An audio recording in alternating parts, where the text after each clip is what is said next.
យនឹងផងអូននៅអាឡោអាឡៃតែជីវិតមនុស្សដល់ប្រពេពេលមេត្រទុំ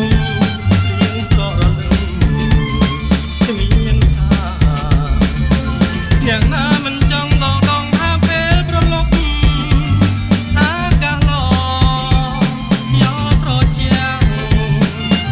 ដើម្បីឲ្យមានមនោសញ្ចេតនាស្រងឯស្រងោចឲ្យអបសុខលៀងរដំមានពេលត្រាខាន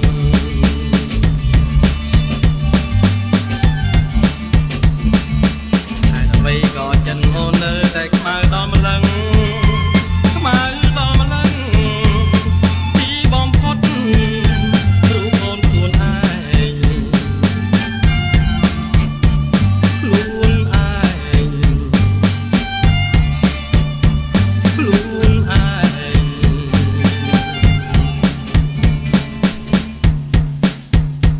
យ៉ាងណាមិនចង់